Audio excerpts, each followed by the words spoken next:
On your mark, get set. Let's go.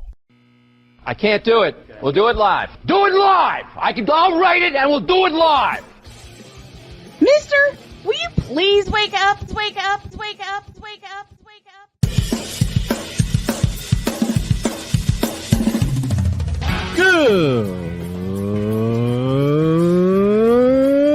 Good morning. Kevin Durant, you should have never left California. This Brownsexual upset me in having to bring this teenage idiot from Wisconsin into a sports conversation. Are you really surprised the Cowboys are giving up on Ezekiel Elliott? Whoa. Hell no! Well, no one cares about baseball. Bitch, are you for real?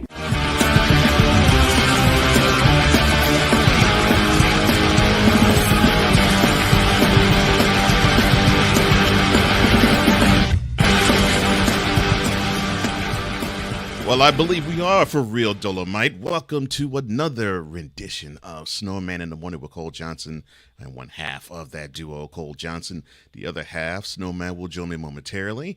And good morning to all of you out there, WQEE out in Atlanta, our Chicago brethren as well. Good morning to the CSTV family out in the West Coast. And good morning to, of course, in the Metroplex, BS3. And in the audience as well is the owner, the manipulator, and the operator of the BS3 network, Ben Southworth. But enough of that. Let's get to the whip around.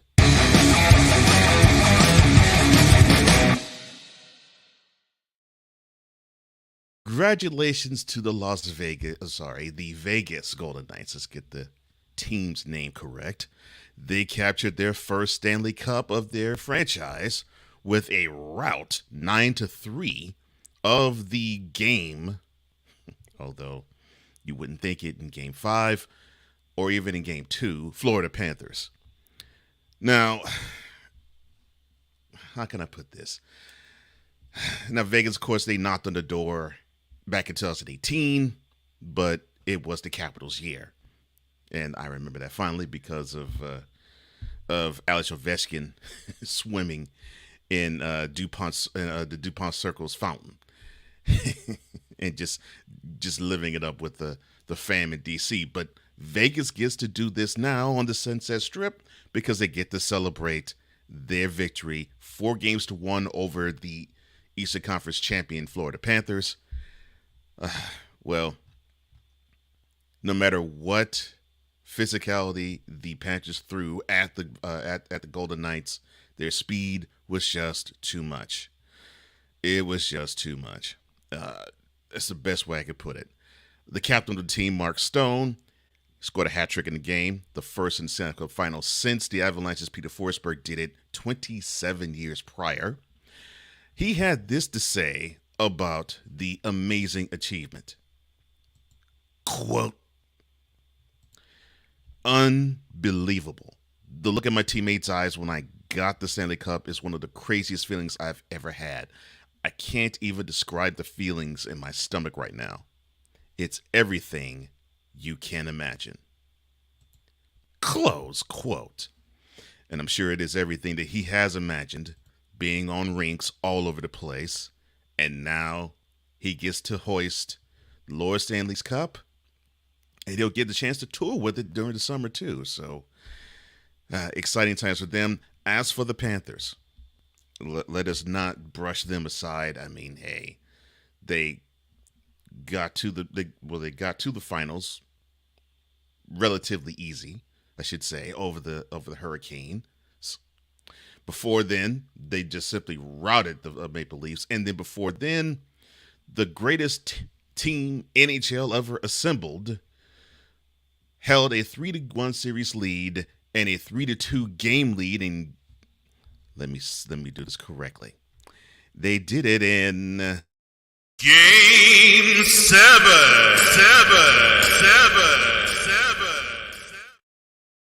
of the first round, and they took it overtime and beat the Boston Bruins.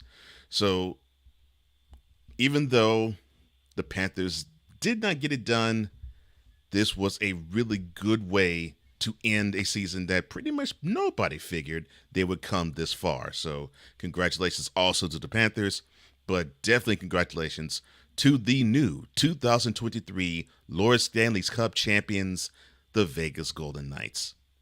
And they did it in grand style. Turning our attention to the hardwood and really sort of off the court, I guess you could say. This is a heartbreaking story. The wife of former Suns, now new Pistons head coach, Monty Williams, suffered, had have a cancer diagnosis. And it was just tragic. It's tragic to hear that. And just imagining hearing this stuff, it would probably be debilitating for anybody. Well, the news came to the Monty Williams family during the conference semifinals matchup between the Suns and the Nuggets. And he just felt as though he just got gut punched, and I can understand it. It's a gut punching feeling. Believe me, I know this, not necessarily from the wife's standpoint, but from the mother and the grandmother standpoint, because both of them had to take that breast cancer diagnosis walk. And as he was introduced as the new head coach of the Pistons yesterday, he discussed his wife's health in an attempt to help others. And I understand that feeling as well. He said, quote, "The reason that I bring it up is not to talk about my family, but to make it more of an emphasis that women need early detection testing. We had genetic testing done, and then scan after scan after scan, and then we found it early, and that may have saved my wife's life. It can save others." Close quote. And being as though that I have sat in the seat of seeing my mother and grandmother go through that, both of them individually said early detection was the key to battling and defeating breast cancer. And both to this day, and they had it 30 years ago, both of them did. To this day, they live cancer-free, and I'm happy to say that they have lived a better life even after cancer than before it. So if I have any words to part along to you, Monty, just keep your chin up. Your wife is going to fight this through, and she's going to beat it. There isn't a doubt in my mind about that. From the hardwood to the gridiron, the Chiefs' Chris Jones, after seeing Frank Clark sign with a rival Broncos, he skips mandatory minicamp amid contract push. Now, the 28-year-old, he'll turn 29 next month. He's entering the final year of a 4-year, $80 million contract with a base salary of $19.5 million for this year.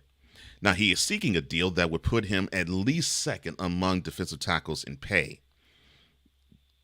I don't think you'll have to guess who the number one guy is. Aaron Donald. So the Titans, Jeffrey Simmons, he stands in second now after he pinned his John Hancock on a 4-year, $94 million extension, which was signed 2 months prior. Now, the general manager of the Chiefs, Brett Veach, he had this to say about the contract negotiations as it stands at the moment. Quote, "We'll spend time, and obviously we have a great relationship with Chris and his staff, so we'll get to work and see what we can do." Close quote. Well, you better get to work real fast, in a hurry. You already lost one key member of your defense. I don't think you can avoid upsetting this member, who I believe is the best player on your defense. You got to take care of him because he has taken care of you all, giving you 2 rings in the last 4 years. So you probably have to bring that Brinks truck around. And I get it. You got to work around that Mahomes deal. I understand that. But you have other talented teammates of his that you got to sign. Unfortunately, you have to pay the man. Staying on the gridiron, Odell Beckham Jr., he makes his long-awaited return to action. And he gets it being a member of the Ravens. Now, the applause was heard. The applause that he heard, it hardly resembled the last time Odell Beckham Jr. set foot on a football field, obviously, because it was in February of last year when he was catching a ball in midfield when the turf at SoFi Stadium decided to give his knee a tweak. Now, for Beckham, though, the team's prize offseason acquisition for the quarterback that they have now in Lamar Jackson, the Ravens' first mandatory minicamp practice was the first time that he got a chance to be on a football field since that fateful time at Super Bowl 56 back in February 2022. And he left that game, of course, a champion. That's the good news. The bad news is he left that game with a torn ACL that cost him the second half of that whole contest and the whole 2022 season. Now, mind you, he was coming off of an ACL tear just to get to that point beforehand. But he's having a chin, upper lip type of approach. And before he put on another helmet, this time black with a blue visor and black shorts and a number 3 jersey, he downplayed how much this meant to him. Quote, I've been trying not to think about it so much because there's been so many disappointments. I've been in a good mental space to where I've tried to downplay this. But I definitely think I'll be excited to put on a jersey and go out and do the things that you've done your whole life that you love to do. Close quote. Well, it's good to see you back. I hope everything goes well, and I do not want to see you slip up and relapse a second time in the last 3 years. I think if anybody deserves to have good things happen to you because of the bad luck you have had in recent memory, it is you, sir. So I hope everything goes well for you, man. To the links. And PGA Tour Commissioner Jay Monahan, very popular man these days, he is recuperating now from a medical situation. The 53-year-old will be relieved of his day-to-day duties on the PGA Tour while recovering from a medical issue which has not been disclosed. Now, the Chief Operating Officer Ron Price and the Executive Vice President Tyler Dennis, they will take over Monahan's role during his absence. Now, he has served, Monahan, as PGA Commissioner since 2017. And, of course, he has been big news as of late because this issue comes 1 week removed from his announcement of the creation of a for-profit entity that combines the PGA Tour, the DP World Tour, and LIV Golf. Now, because of this, Monahan is the CEO of the new company, and Yasir Al-Rumayyan is the governor of Saudi Arabia's Public Interest Investment Fund. Both of them will be the chairman of this new conglomerate. Well, I hope you heal up, sir.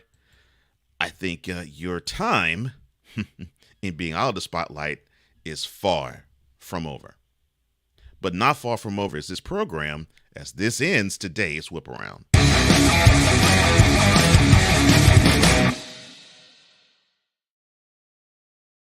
To the Fanatic Feedback Zone we go before we do head on to our first commercial break. Good morning to No Credentials Required Zone, Ryan McCarthy. He says, good morning, Snow Crew. Is Brother Guest in the house? Well, he might be. Oh, and before I continue onward. Uh-oh. Ladies and gentlemen, boys and girls, children of all ages. Time out. All right, reset. We will put this man on pause and we'll continue onward. The BS3 Network, as I mentioned earlier, he says, good morning. Good morning to you, sir. Good morning to Vicaloch or Victor Locke. F Holiday, what's up, brother? I hope everything's good with you, man. Glad to join. Glad you're amongst family. Come on board. I hope you enjoy it. He says, Victor Locke says, good morning, and good morning to the General and the National Cowboys fan army. And he says good morning back to Victor. Victor says also good morning to F. Holiday and the International Irish Italiano Super Villain Espresso McCoffee. And I'm doing fine, Victor. Thank you for asking.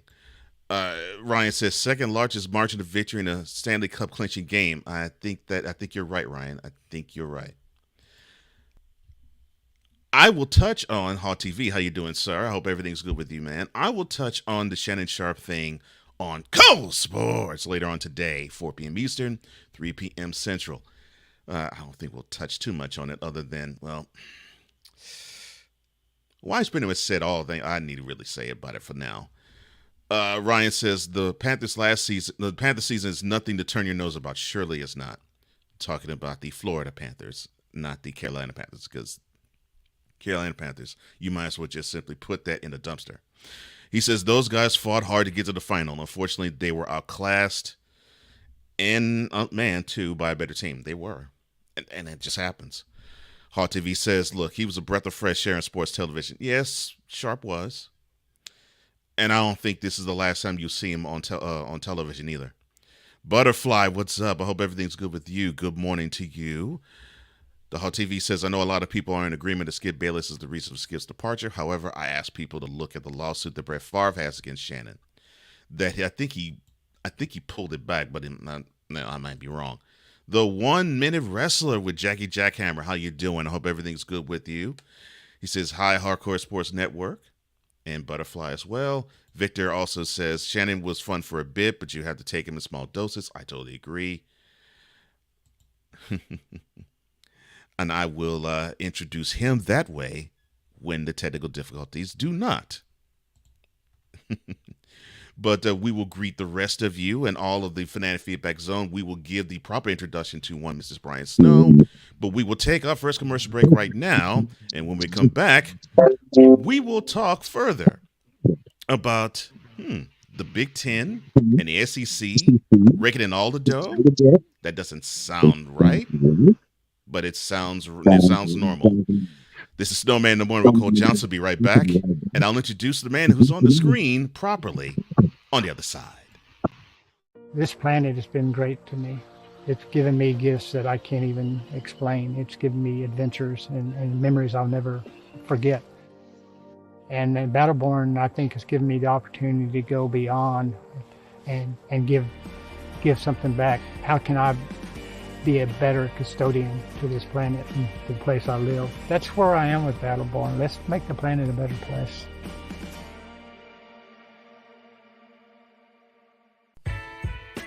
Hey everybody, Brian Snow here. Want to do some afternoon sports talk with me and be interactive? Also meet some great guests from every walk of life? Then tune in to The Brian Snow Show on CSTV and CSTVNow.com. Weekdays at 2 p.m. Come on aboard and enjoy the ride.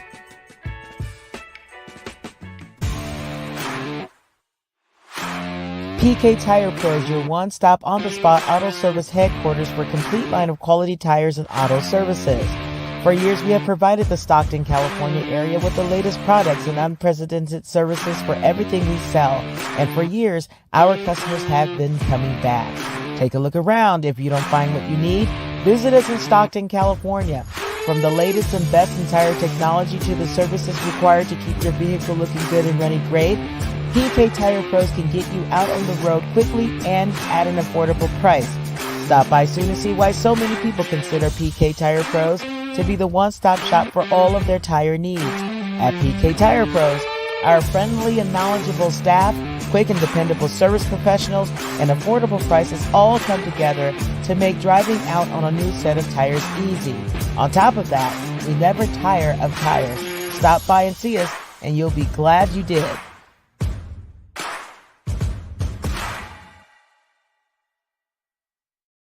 And now, ladies and gentlemen, let's welcome Mr. On Location Technical Difficulties himself, Brian Snow, a.k.a.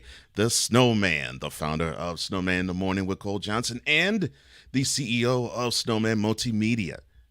How you doing this morning? Besides muted.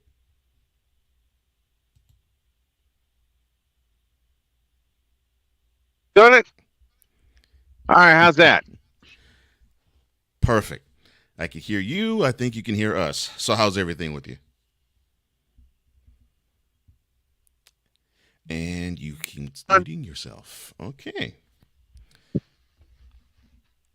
I'm trying not to. Will you quit muting me? Yes, I was. I Mute. was muted.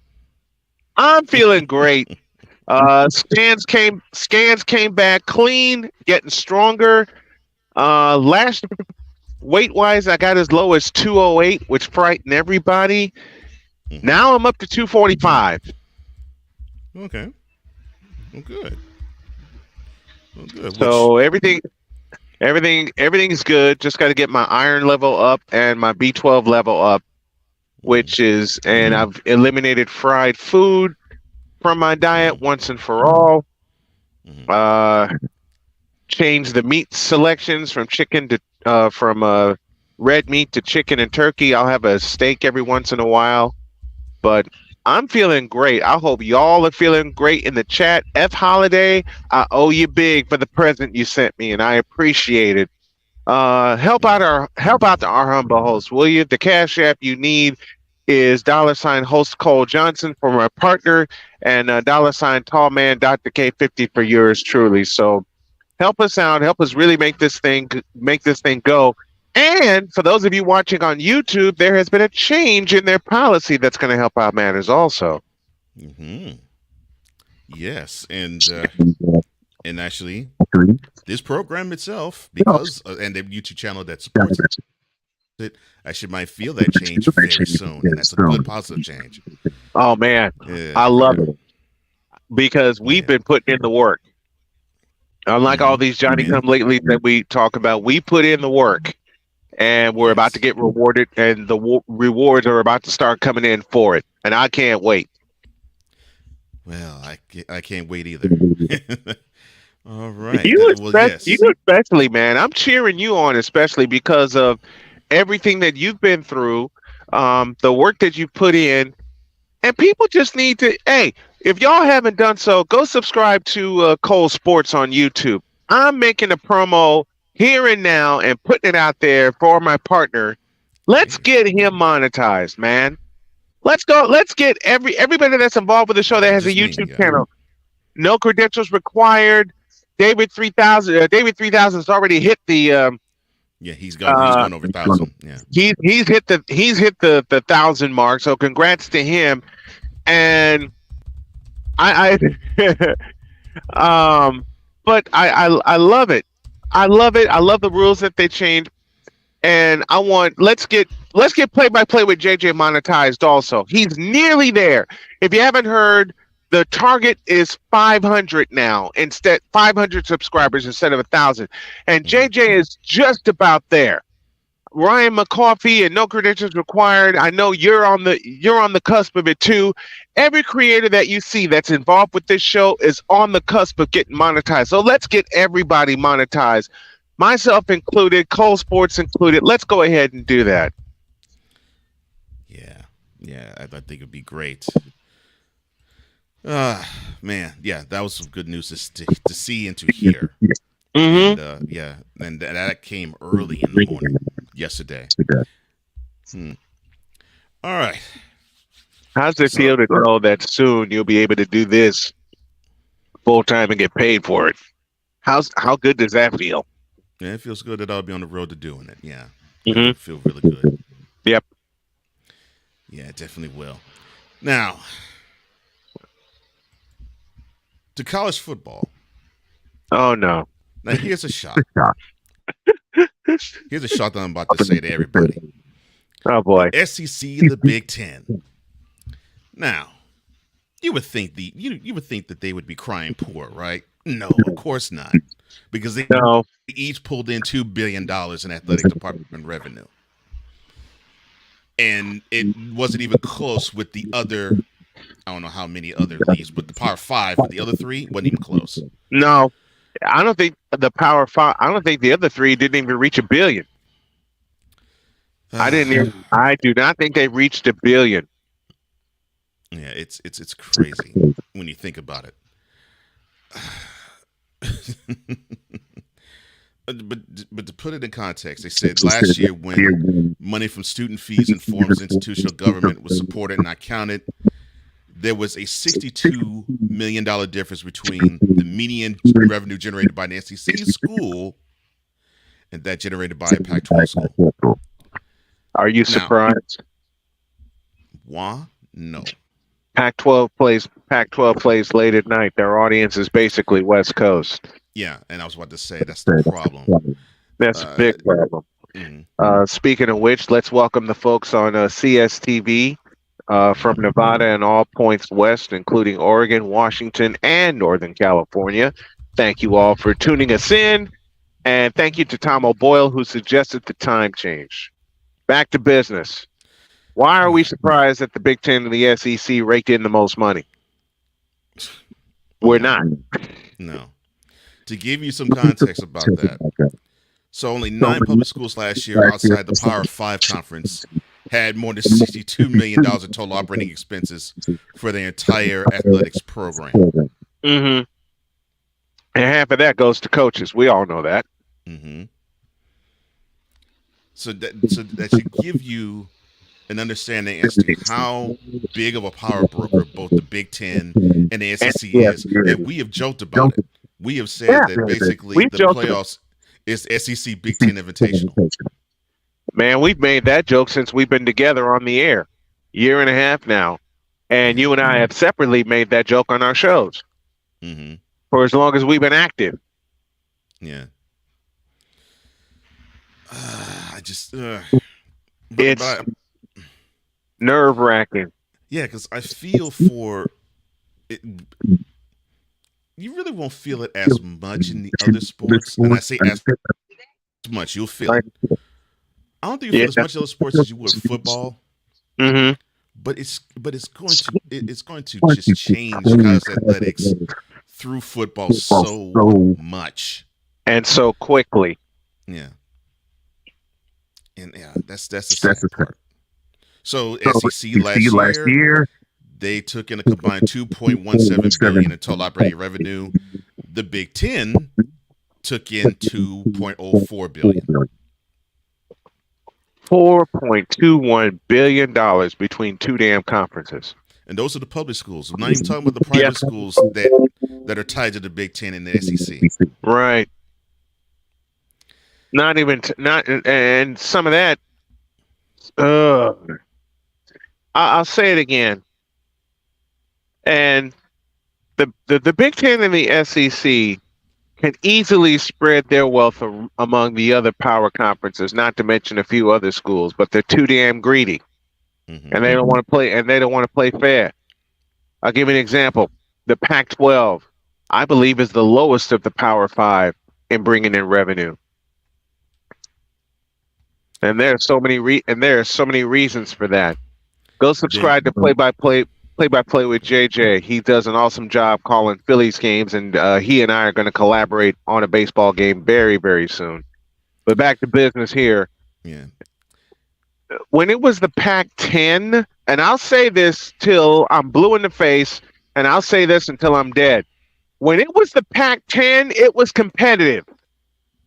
All right? When you had only 10 schools in the Pac-10, which began as the Pac-8,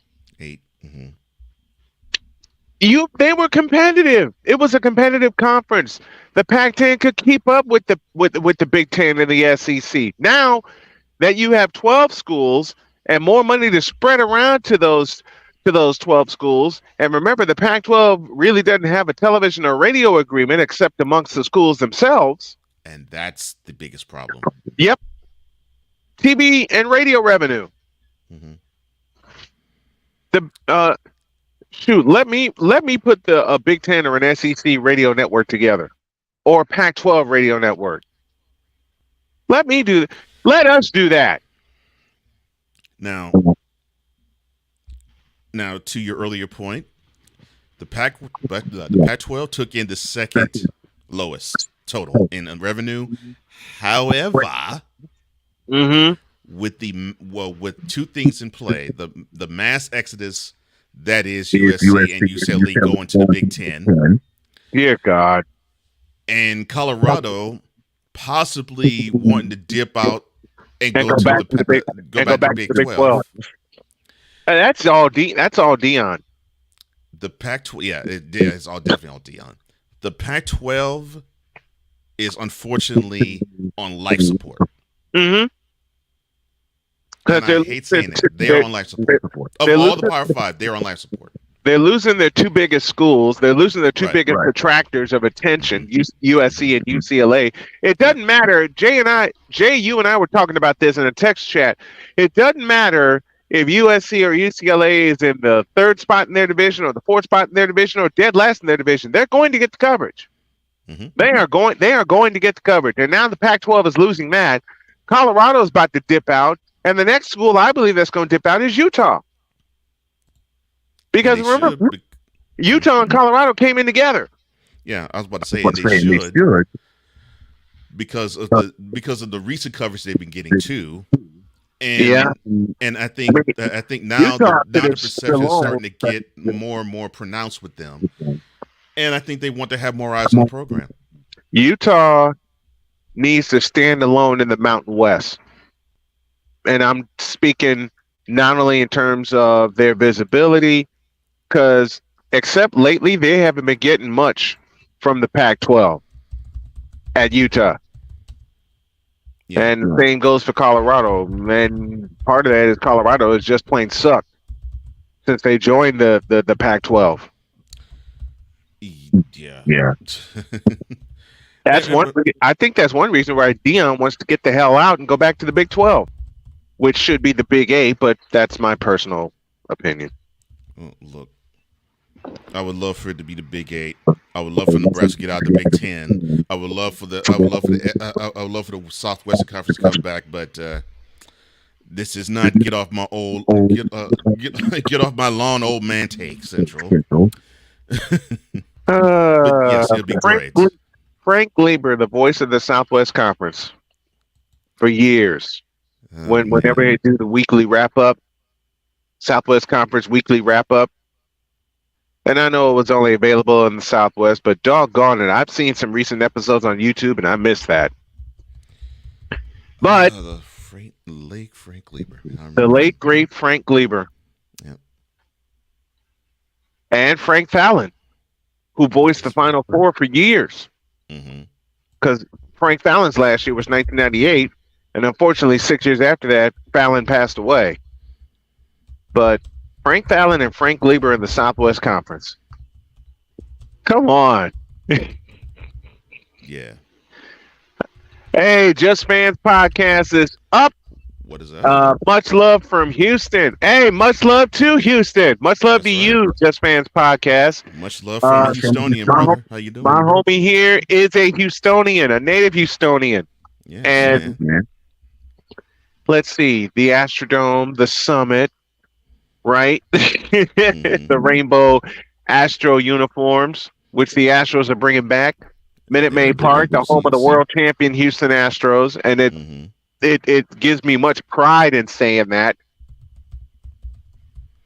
Yes, the defending world champs, and they needed that. The defending champion Houston Astros. Yeah, subscribe to Real Wise TV. Also, we're putting all our channels in the chat. So everyone that's listening, go subscribe and help us get monetized, and we'll help you in return. But man, just imagine, and I will say this aloud, I don't know if it's active, I don't know if they have one or not, but just imagine if the Big Ten actually had a radio network as well as a television network. Well, they might get there. They could do what the Oakland A's do and just have all their stuff online. And the first professional team, here's how we know that we're in the 21st century. The first professional team of the Big Four to just go online and stream all their stuff online, TV and radio, was the Los Angeles Kings. Yeah, they were ahead of the curve in a lot of things. Yeah, they were. The Los Angeles Kings were the first team to stream everything online, which told me that I made the right move. When we started streaming everything online back in 2001. Yeah, 2001 is when we started. We actually were still doing tape delays in 2001, but the first live event that we did was at Chicago State in 2005. Hmm. So it took 10 years to get live and get the technology, but we were taping and streaming stuff online back in 1996. Oh, nice. And no one thought we would last this long. Hell, no one thought I would last this long. You know, I got people, and JJ, I got something for you. You and I want to talk with everybody let me just go ahead and throw this out there. Before you do, Yes. actually keep that file in your memory banks. Mm-hmm. When we come back, you will say what you're about to say to the people in the Fanatic Feedback Zone, in particular, probably with JJ as well. Mm-hmm. This is Snowman and Wonderful Cole Johnson. We'll be back right after this. We're not a cooking show. We're a show about cooking. We turn the camera around and point it at you. Our show takes place right inside your kitchen.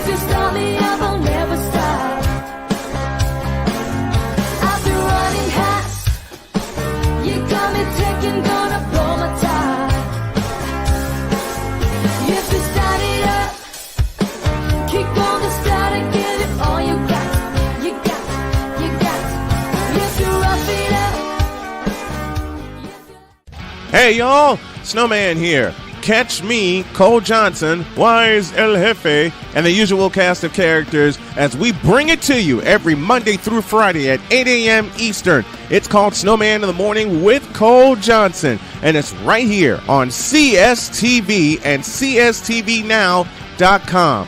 Join us, won't you?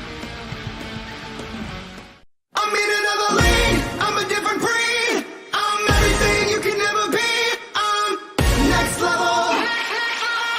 Next level. Thursday nights are wrestling night on CSTV. Tune in every Thursday night at 7 p.m. Pacific to see all the amazing Next Level Pro Wrestling stars on Thursday Night Throwdown on CSTVNow.com and the CSTV app on your Roku device.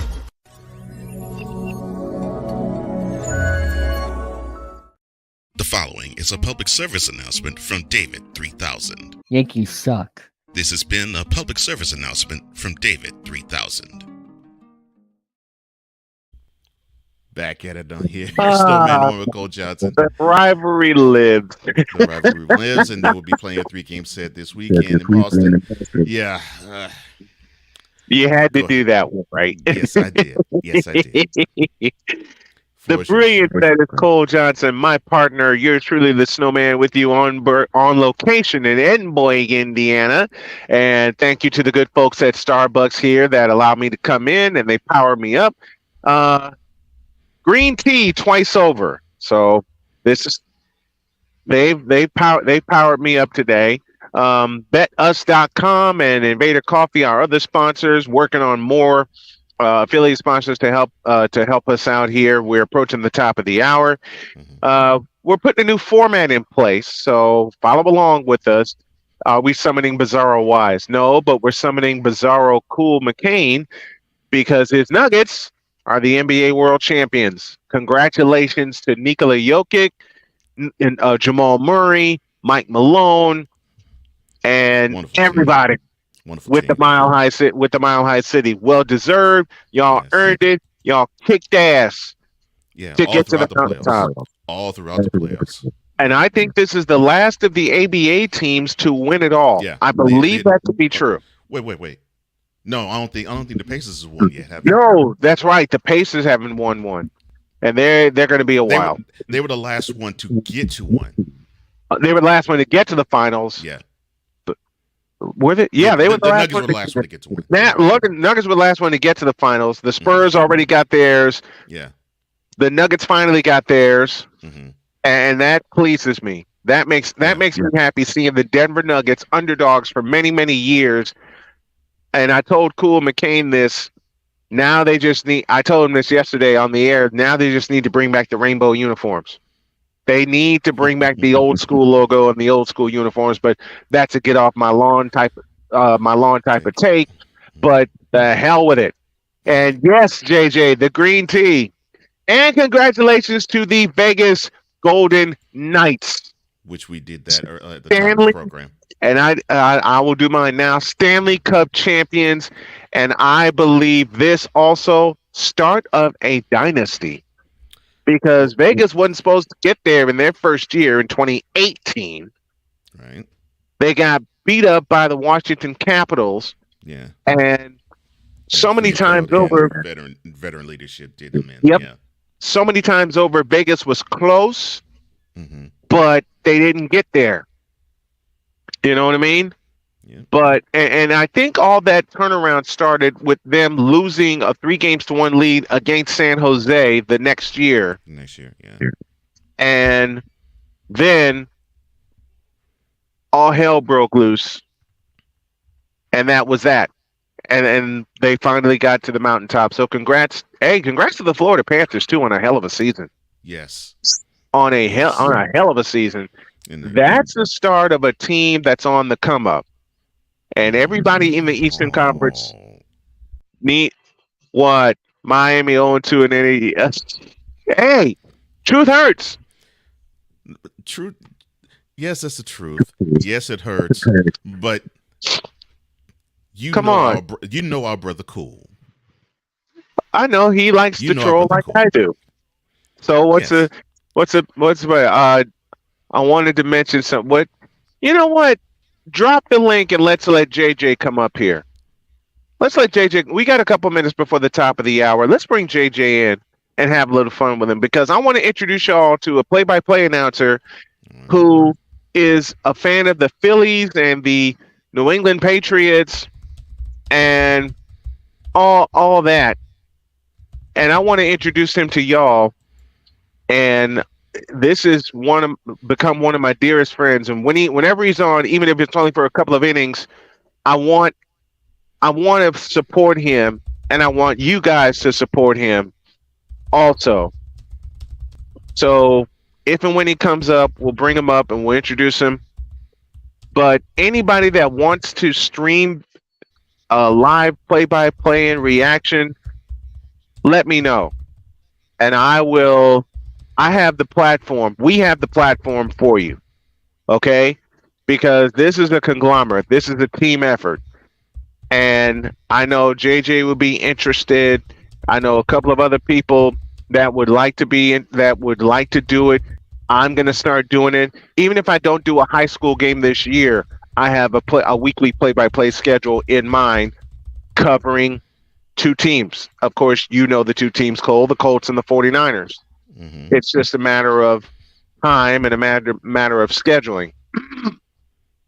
But yeah, I want to introduce that. Right, you said 12 months to 10 million views to get ad revenue with YouTube. Hey, fine.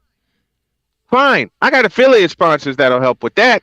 Yeah, I think that's. I got affiliate sponsors. And that's the thing. You can get that started, and you can. And I think if you were able to, even with 500 subscribers, say, "Yeah, I am." My channel draws people, and now I'm in the monetization plan. Mm-hmm. That would get more people on board. It's like, oh, there's some eyes, and yeah, and that's a big thing. I think that's one of the reasons why they made the change. Mm-hmm. For the small creators to really get some eyes on them and get some more subs. Yeah, watch this. It's a win-win-win, really. It is. It really is. It's a win for the viewer, it's a win for the creator, and it's a win for YouTube in general. Yeah, they get more eyes on them, and they get more eyes on them. Speaking of which, I'm going to do you a favor really quick, Cole, and I'm going to use a couple of my channels and subscribe to yours to get you some more eyes. Because my man deserves. Hey, my man Cole deserves it. Okay, my man Cole deserves the support, you guys. His company, Comey Media Inc.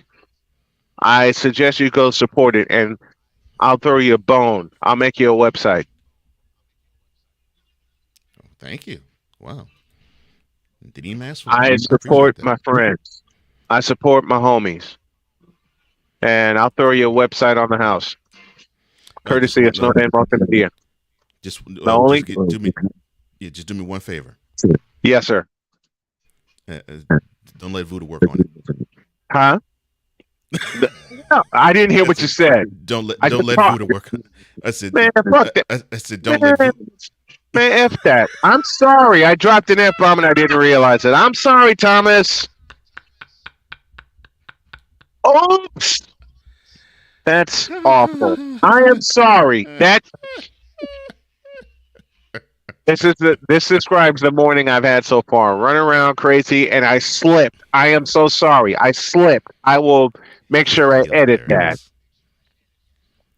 Listen, you. All right. Well. But I'm serious about throwing you a website for Comey Media. Well, thank you. I appreciate that. The only thing I ask is a monthly maintenance fee. I'll create it. I'll put it together. I just need your logo in a PNG or a JPG format, or both, and I'll do the rest. I'll have it together. Okay. I'll have it together before the start of football season. Wow, that's pretty quick. Okay. This is me. You asked for this guy. Is he here? Now he is here. Yes, he is here. Ladies and gentlemen, the man who is in charge of play with JJ, Mr. Jason Joseph. He joins us on Snowman in the Morning with Cole Johnson. Good morning, sir. What's up? What's good? Why are you giggling so much, man? I love listening to you. I'm giggling because I forgot, through StreamYard. I haven't used StreamYard in forever, but I forgot that I had to choose a virtual background. Yes. And I noticed that with this virtual background, everything is sideways. Oh yeah. No. Oh yeah. Been there. I'll be back, gentlemen. Been there. Folks, this is Jason Joseph. He's in charge of play-by-play with JJ, and I love him dearly. I hope y'all subscribe to him and get him monetized. And plus, he's friends with one of my favorite baseball announcers, of course, the great Scott Fransky, the longtime voice of the Philadelphia Phillies. He became the voice of the Phillies in 2009 after the unfortunate passing of Harry Callis. But, man, tell the folks, JJ, how you got started in doing play-by-play.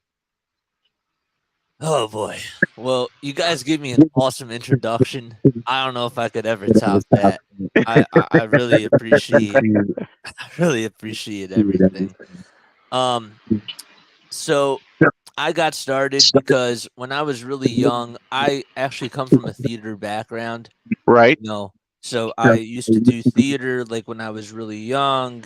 I got exposed to public speaking. I was actually a very shy person, and theater really helped me grow in so many ways. But I knew that I didn't want to go into acting. Right. But I got interested in doing film.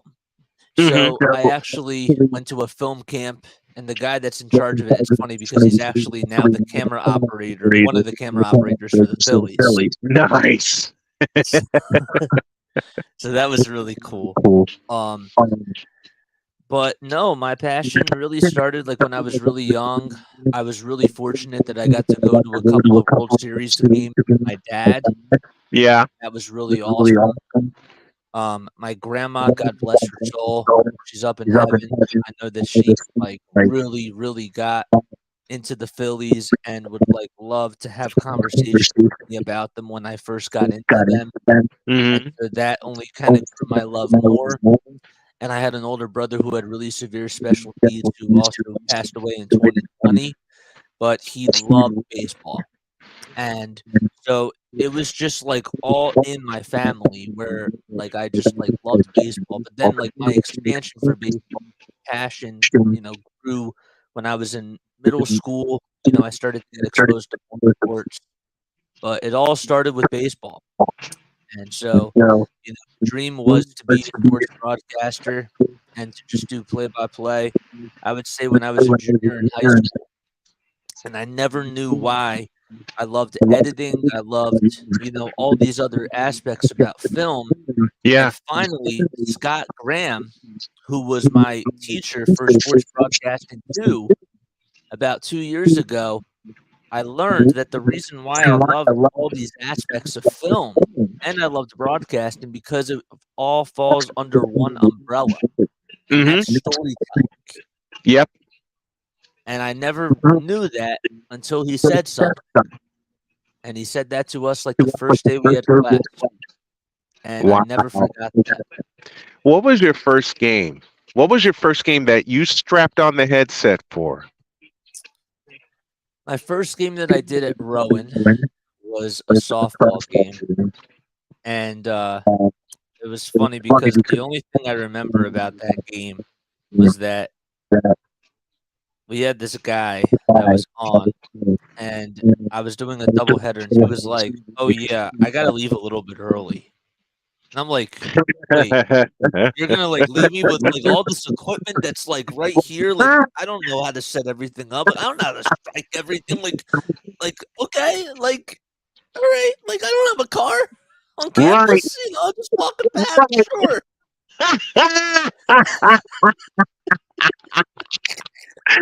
Let's say hi to After the Huddle, friend of the show. Oh man, After the Huddle, what's up?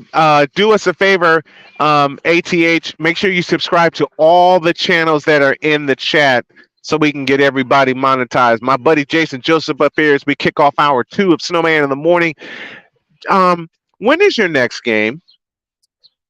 Your next game is today. Isn't it? It's tonight. Okay. Yep. Tonight. What about it? What about after that? I want to team up with you for a baseball call after I come back from vacation. We have to. Or after the let's go after the vacation, after the holiday. I want to put on this headset and team up with you. And you said something during one of your broadcasts which made me really think, because as much as I love being on location doing a game, the future was thrust upon us during COVID, when everyone started doing games remotely.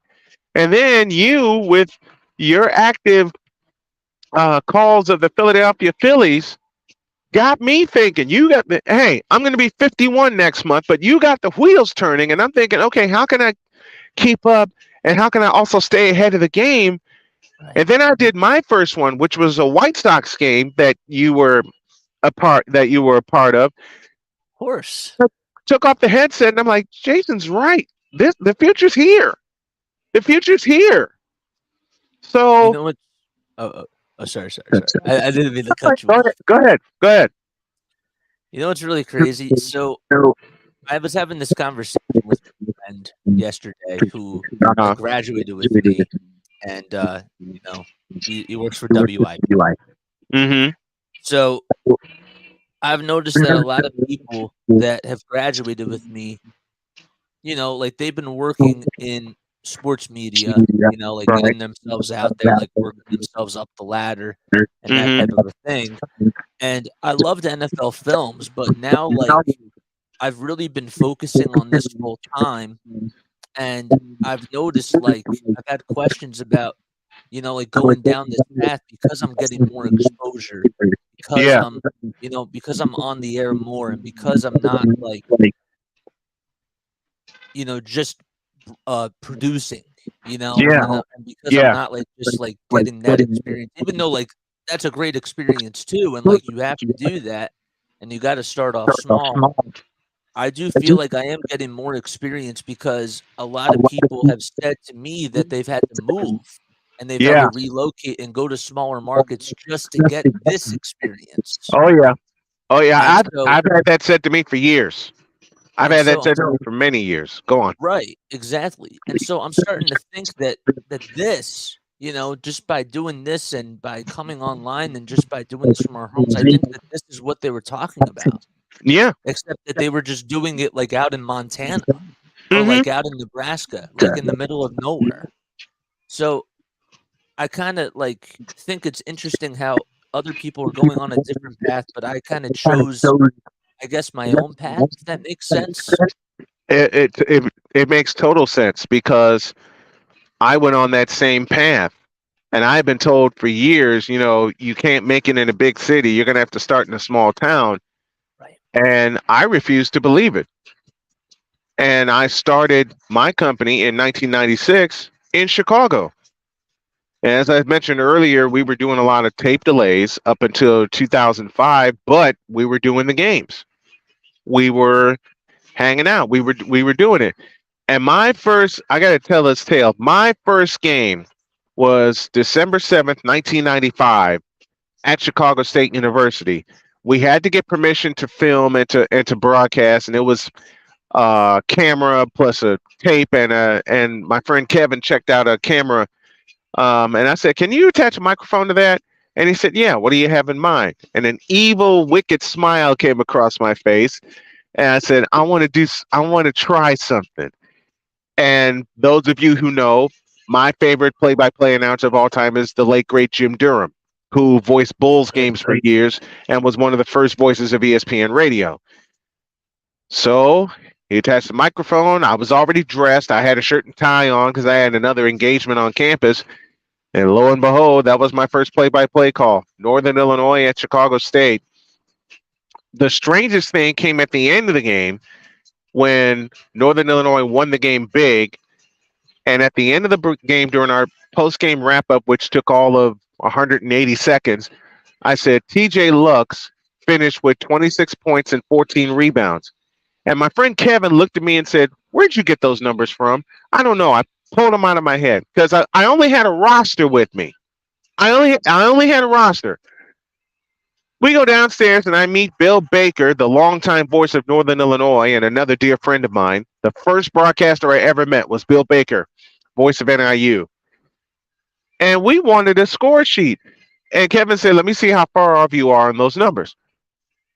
He looked at the score sheet and looked at me with shock. And I said, "What?" And he said, "Read that stat line." I look at TJ Lux, 26 points, 14 rebounds. And I'm like, "What?"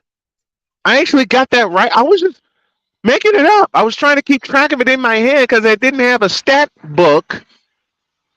Right. And that night created a monster because I haven't been able to stop for 27 years. It'll be year 28 in August. I plan to stream a lot of NFL calls. I plan to be busy. And my wife, my dear wife, Jody, said, "You know something?"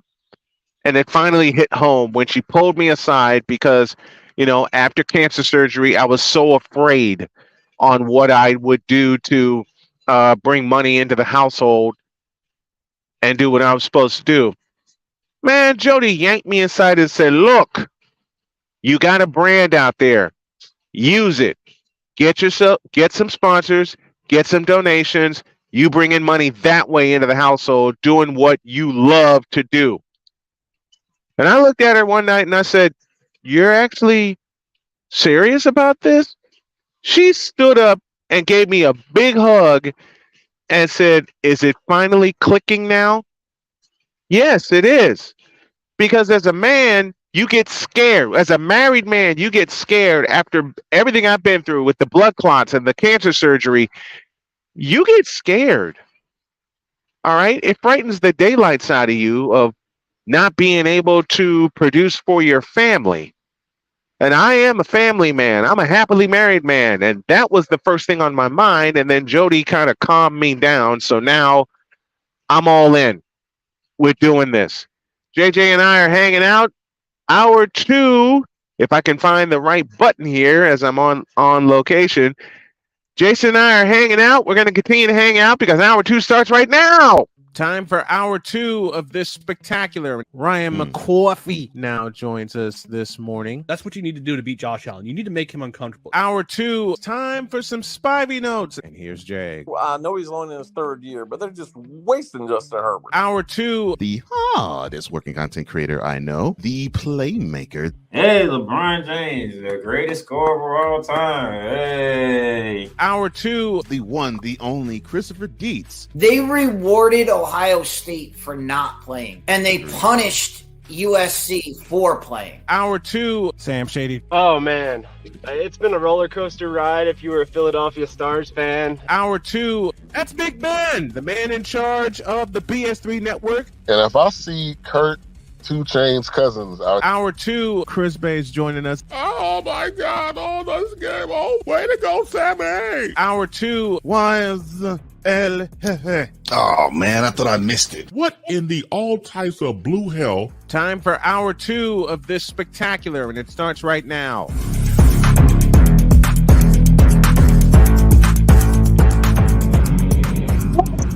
All types of blue hell.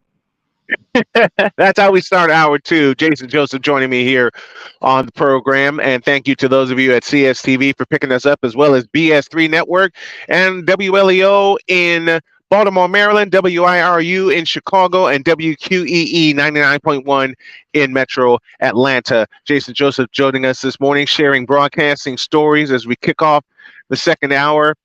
I got to tell you something, man. I discovered your channel by accident, and I've been hooked ever since, because you're doing something that I love to do. And like I said, you turned the wheels in my head saying, hey, I can stay home doing this and make money doing it. It is very much possible to do it. And then you said on a broadcast of yours, quite simply, you said, hey, Snowman's here. Don't forget to subscribe to his channel because we're going to collaborate one day. And the wheels really started turning after that. So after the holiday, we're going to pick a game, and you and I are going to call it start to finish. Sounds like a plan. You know what's really funny? I've also noticed that the one thing that was really cool about doing it over here was that I was like, I was in a, like when I was interning at NFL Films, like I loved the internship. Right. It was so much fun. Yep. But I miss these. I miss these. I like as simple as it sounds. Like without playing a game for 3 months, it felt like 3 years. Doesn't it? Seriously. And so, man, I get it, because the last game I did before we moved up here to Indiana, the last game I did was at Lewisburg College in May of 2021. Wow. And I didn't do another game until I get a call from North Carolina Greensboro in February of 22. And it may seem like a short time, but when you're a play-by-play announcer and you're on the grind, especially if you call 100 games a year, 3 months seems like 3 years. It does. And I got the call from UNCG, and Colby said, would you be able to do a baseball game for us? I know this is short notice. And I'm thinking, man, if I was only there to do it. And then a bell rang in my head. And I said, can we do this remotely? He said, yes. You're on. And I was back in Division I for baseball. And I can't tell you, I'm going to pick a team next year because, thank you, ESPN Plus, I can follow a lot of D1 baseball.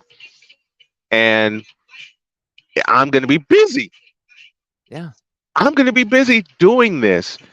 I have my wife, Jody, to thank for the pursuit. I have you to thank, my friend, for sticking with it. You know, I can't tell you enough how much your nerve has really inspired me. Even on days when you don't do the game. I think there was one that we did together on our separate channels. It was the Braves and Phillies in Atlanta. And I wanted to do it because it was Sunday Night Baseball, but I didn't want to step on your toes either because to me, I you're the wanted voice to of the collab Phillies. with you. I wanted to collab with you so badly. That was just such a crazy day because Yeah, I yeah, was it was. coming home. I was coming home from Maryland. I was doing a freelancing gig. And I was basically like a runner for like all these AI cameras at the Maryland soccer complex. Yes. There's like Oh 25 boy. fields. Oh Oh my boy. gosh. It was such a long weekend. And I was thinking, I might actually just get back in time just for the game. And as soon as I walked in, I kid you not, I went straight upstairs. Like after I said hi to my parents, like I'm hugging everybody, and then I'm like, I gotta go. Yes.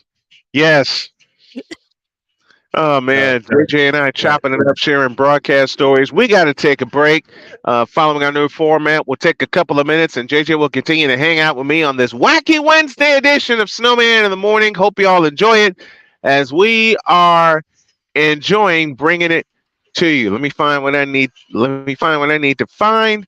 This thing doesn't act. This thing is not acting right. It's acting right now. We'll be back in 120 seconds. This planet has been great to me. It's given me gifts that I can't even explain. It's given me adventures and memories I'll never forget. And Battleborn, I think, has given me the opportunity to go beyond and give something back. How can I be a better custodian to this planet and the place I live? That's where I am with Battleborn. Let's make the planet a better place.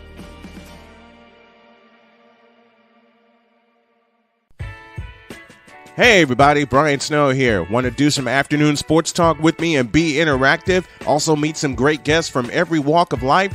Then tune in to The Brian Snow Show on CSTV and CSTVnow.com. Weekdays at 2 p.m. Come on aboard and enjoy the ride.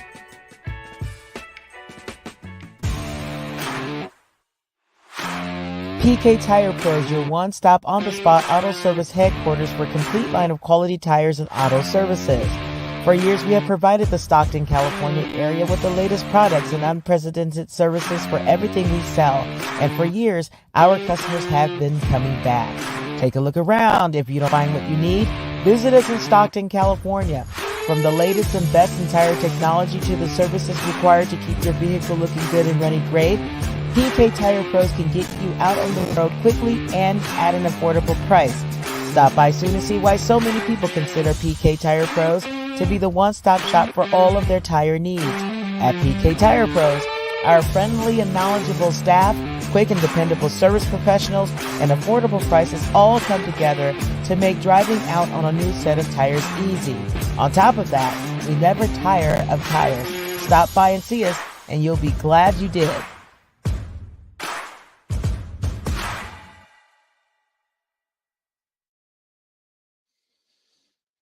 Hanging out here on this wacky bronze sexual Wednesday. Don't worry, Victor. We will honor your requests here in just a moment. And I just love chatting it up and chopping it up with JJ, talking broadcast shop. And I'll tell you, one of the craziest weekends I ever had, or craziest weeks.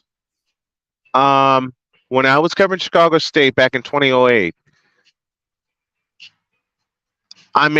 We made a trip to cover a women's basketball game, came back, did a men's basketball game, and then I had 24 hours off, and then I had to drive from Gary, Indiana to Hoffman Estates for a men's basketball game. Oh my gosh. Three within 48 hours. We where was that? The women's game was in Missouri. The men's game was in Chicago. I had a high school game to do that Friday, but I sent someone else to do it so I can sleep on my couch. And then Saturday, I went to do the game in the game in Hoffman Estates, and the game I was supposed to do Friday. The person called me and said, "Why did you send me on a last-minute trip?" I said, "Do you want the truth?" He said, "Yes." I said, "Because I was tired and I just got back in town." Figures. And I had a game to do the next night. He starts laughing and he goes, "I get it." But that's funny. Well, I made 2 trips to Missouri. both for women's games. The second trip I made to Missouri,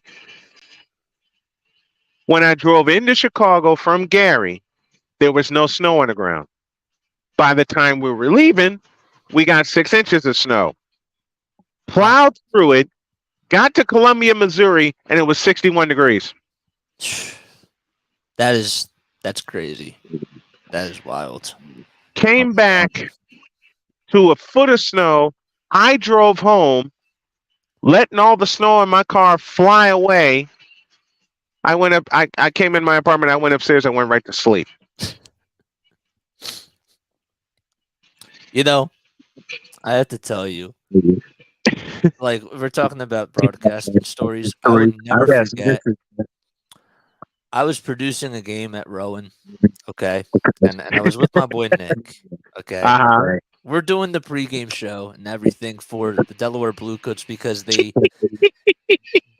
Oh my gosh! So after we're done, you know, he's behind the board. Like I'm supposed to be like getting highlights and like that type of stuff. Right. And for every playoff game that the Bluecoats had, we were doing it like regardless. Like we would just do their home games like during the regular season, but for the playoffs, like it would be the home games like where we would go to Delaware, or we would call it off of a monitor on the ESPN Plus app. So the broadcasters are in the conference room. Okay. Yes.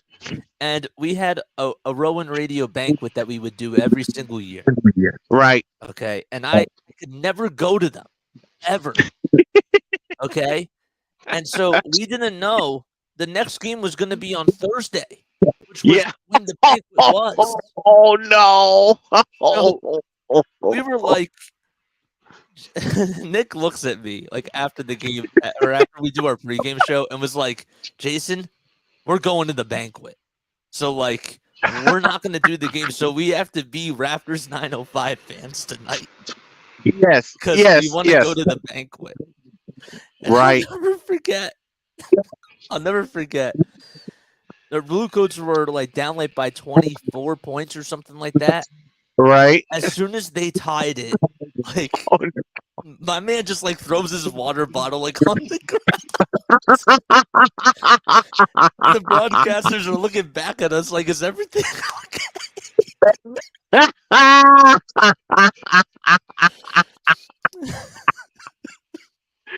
Oh no!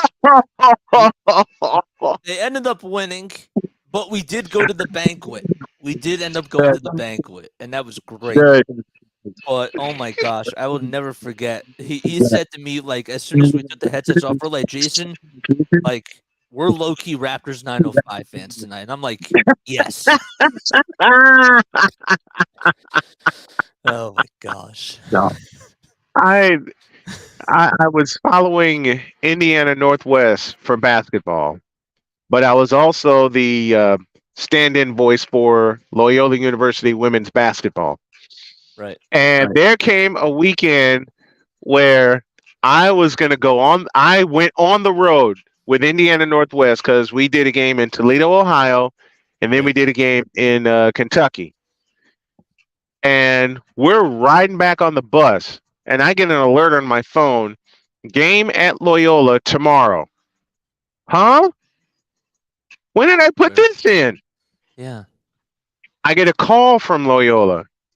You know you got to be here tomorrow for our game at 2:00, right? Sure. Yeah. Okay. Yes. We wanted to make sure that you knew. The coach looked at me with worry in his eyes and he says, "What do you have to do?" I said, "I have a Loyola game to do tomorrow, and we got a 12-hour ride back, and I'm not going to get any sleep." He says, "Why not? You can sleep here on the bus." "No, I can't. I have to prepare for a game tomorrow that I completely forgot about." Yeah. And the coach looked at me and says, "Oh, no. And you don't have a printer available to you?" "No, I don't." So I improvised. You've been there. You've been there. Not So a 12-hour trip, obviously, but like, there have been times like where I forgot that I was going to call a game, and then I almost Yep. Yeah, that's happened. So That's happened. I improvised, and I called my friend Bill at Loyola, and I said, I need a tremendous favor. He says, name it. Can you send me the game notes?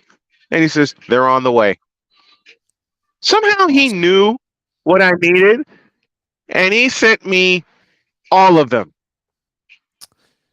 All the notes I would need for Saturday. And then I get a call back from Bill, and he goes, okay, what do you need as far as your keys to the game? Wait, what? He said, what do you need as far as your keys to the game? And I rattled off like 4 things. He chose 3, went to the producer, and they had a graphic made. Wow. I get back to Gary. I went upstairs, and we got back that morning. I went upstairs in my apartment. I took a shower, redressed, flew back downstairs, and zipped to Loyola. Wow. Somehow I got there in time, and somehow I got everything done that I needed to get done. We're going to take a break because I have to handle something real quick. We're going to take 3 minutes, and when we come back, it's the part of the show that y'all been waiting for on Wednesday. And trust me when I tell you, Jason, you are going to get such a kick out of this. Oh boy. Oh boy. And I think you know what's coming. Back in 3 minutes.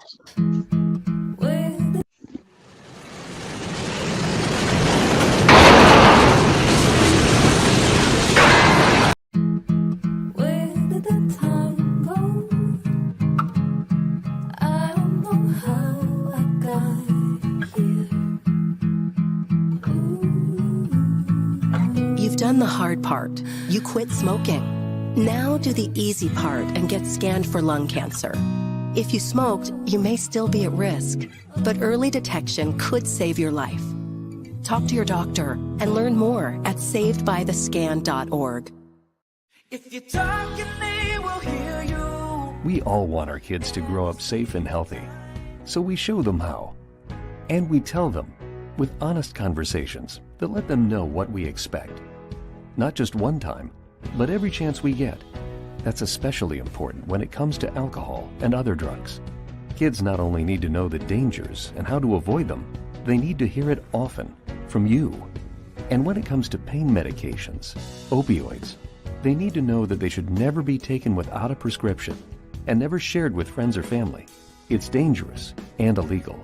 So talk with your kids and guide them through the challenges of growing up safe and healthy. Because when you talk, they hear you. For more information about talking with your kids about underage use of alcohol and other drugs, visit underagedrinking.samhsa.gov. So talk, they hear you. You can do it if you try. He was only 58 years old when he passed.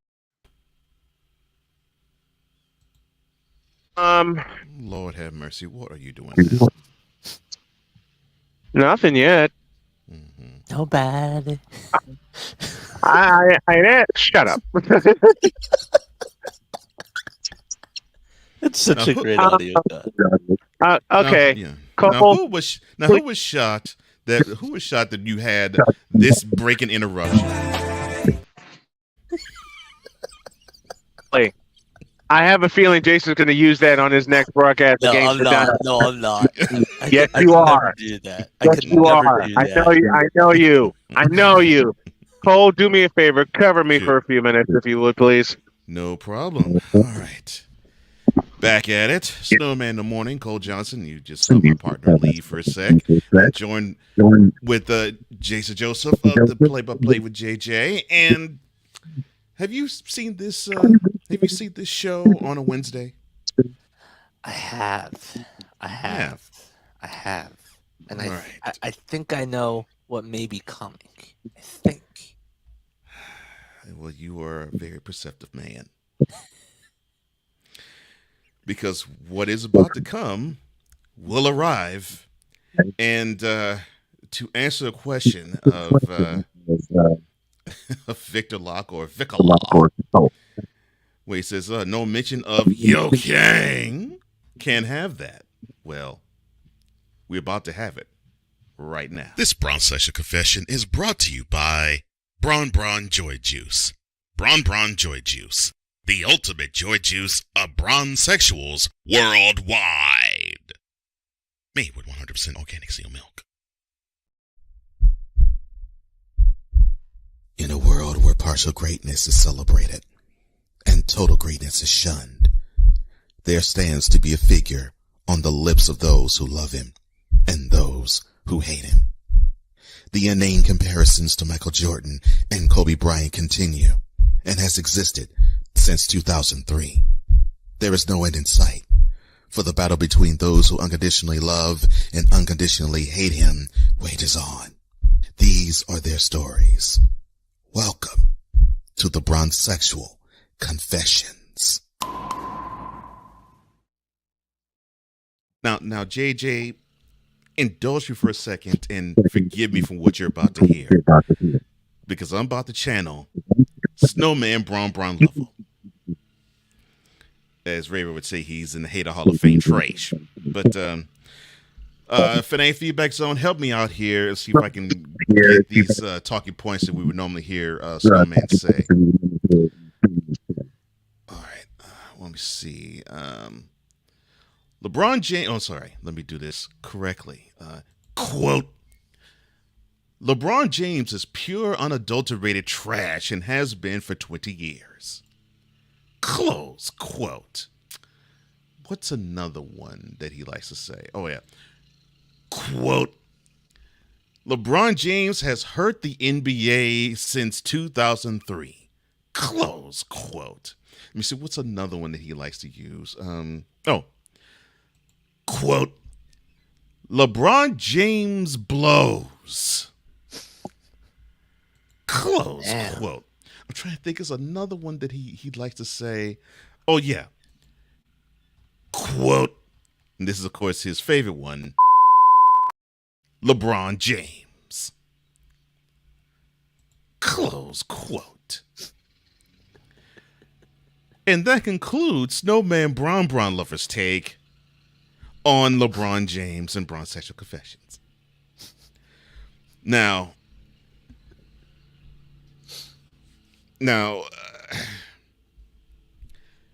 this program start not Snowman in the Morning, but this segment, Bronzesexual Confessions, it started when I did my 15-minute, and I'm going to bring it back, 15-minute YouTube segment on the daily, and I would do it every Wednesday and just challenge speaking everything LeBron there because I wouldn't do it any other time.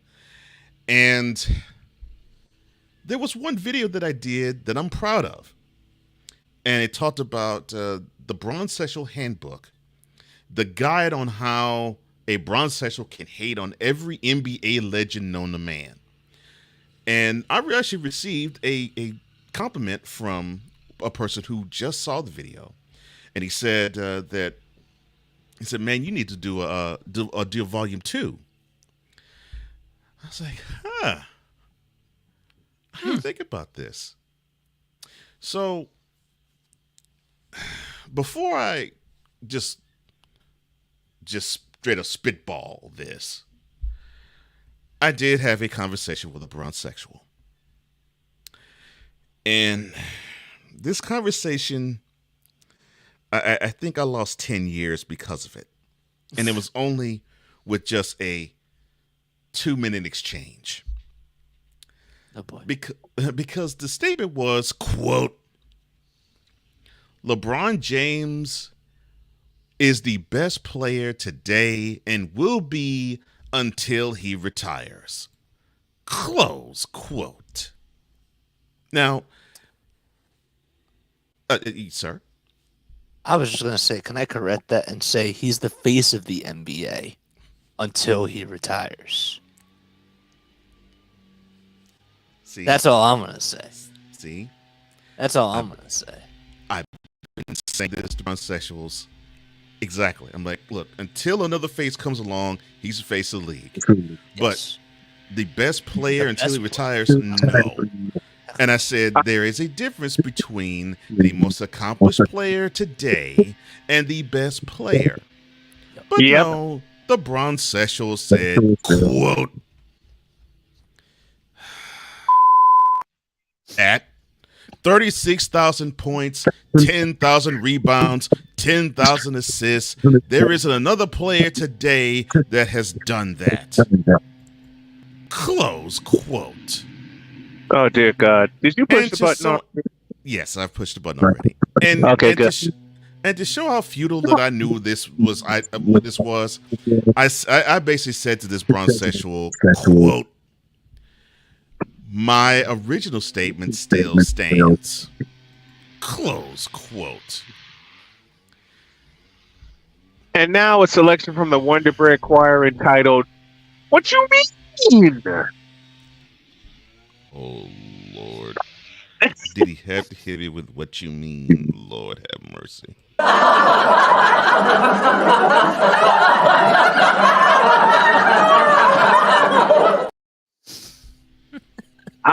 Jason, I'm so glad you're getting a kick out of this. I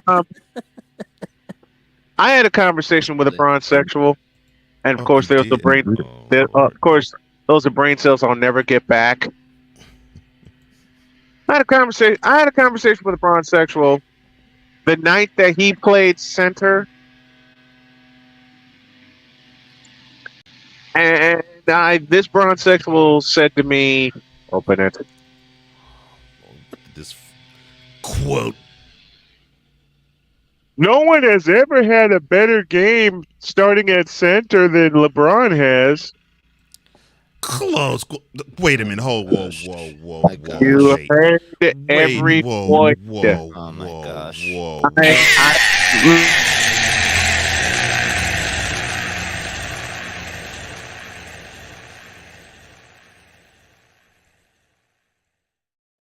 Wasn't going to set that up. That take is straight up hot garbage.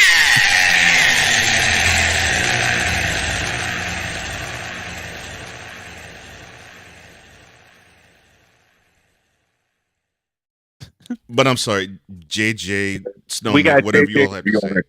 We got JJ hooked on all the elements now, and I simply responded. I simply responded to this bronze sexual with three numbers: 42, 15, and 7. And this bronze sexual came back and said, "What do those numbers mean to me?"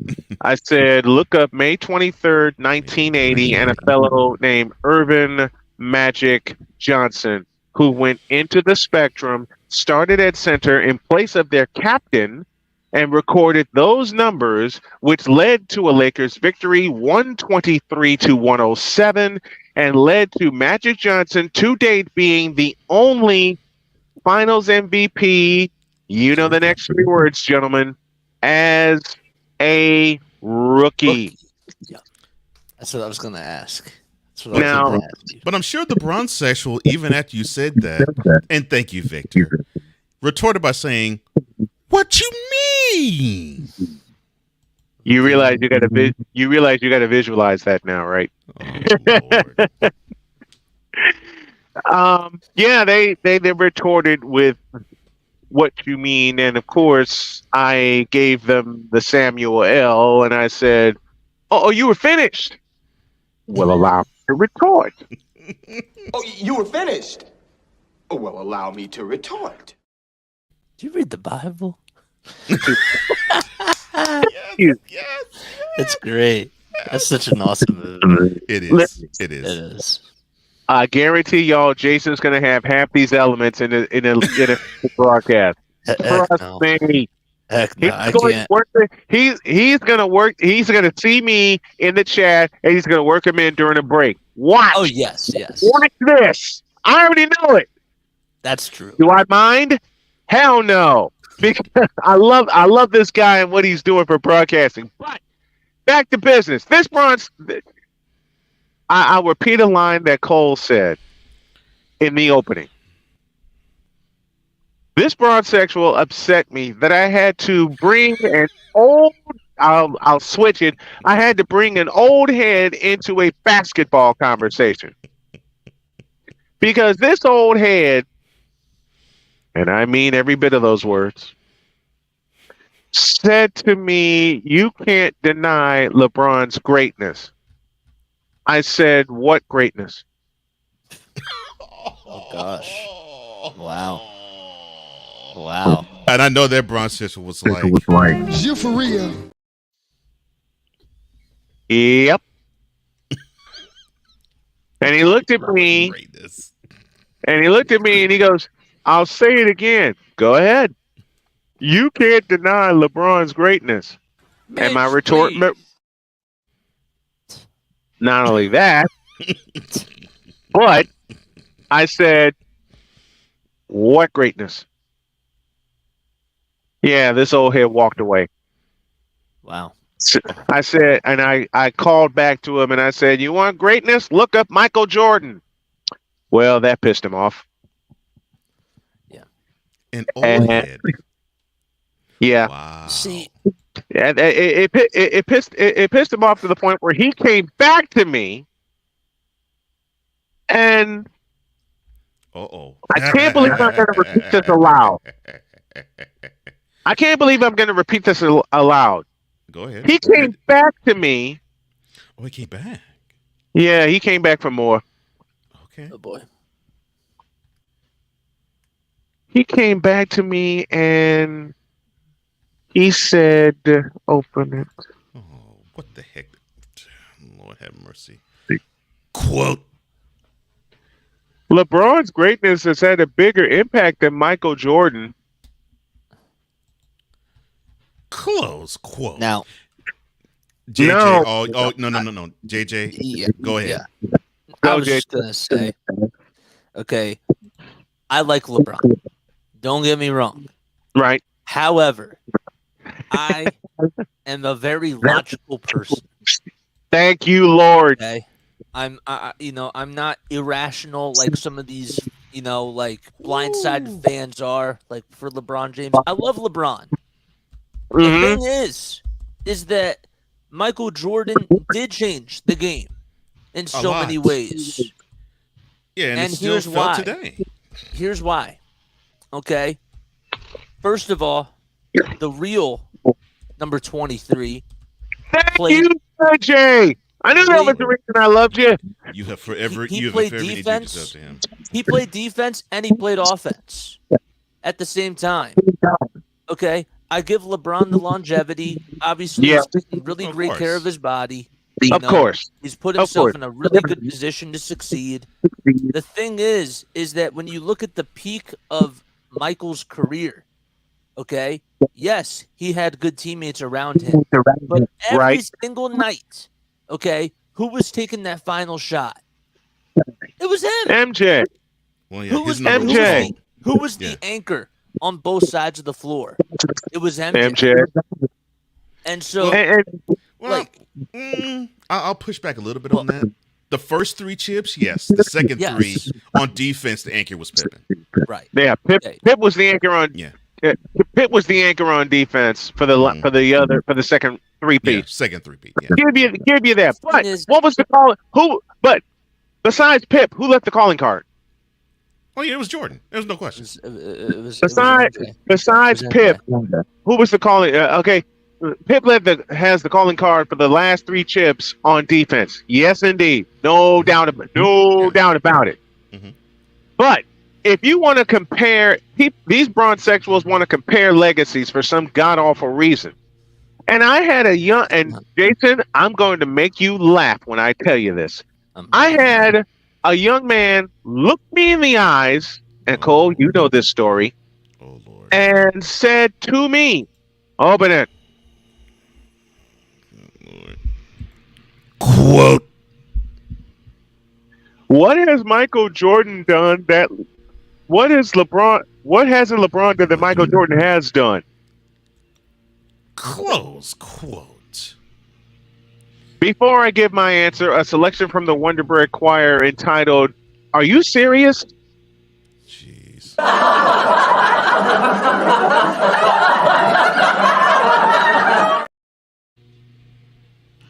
Now my answer.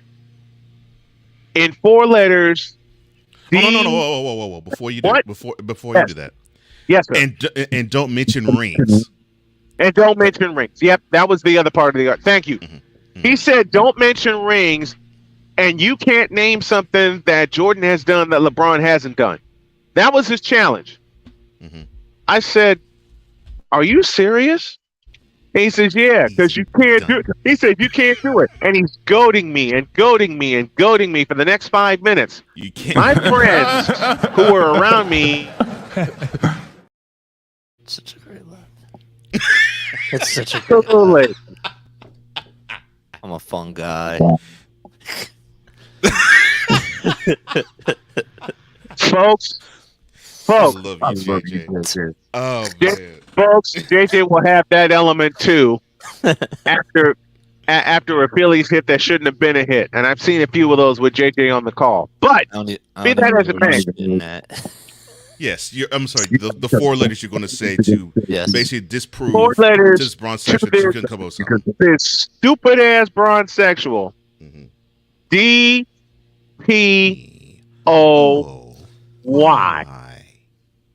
And of course, this bronzesexual looked at me with fear in his eyes, and he says, "What you mean those letters?" No. Do it right. Okay. What you mean? I said, those letters stand for an award LeBron will never get. Defensive Player of the Year. He was only close to getting it once, I think. Yeah, only once. Michael Jordan was in the DPOY voting 5 times. 2 of them came in the second three-peat. And oh, by the way, to this stupid ass bronzesexual, the year was 1988, and it wasn't even his best year. No, his next year to me was his best statistical year. His best statistical year was 1989, and this is before he started winning championships. Before he started winning championships. Before the dynasty. What's up, Rising Rhino? Ryan McCoffey in the house, and everybody that's in the chat with this. We got a few minutes left. So you can't deny the fact that MJ was a defensive stalwart, and he was that way at North Carolina. Why? Dean E. Smith. Yeah.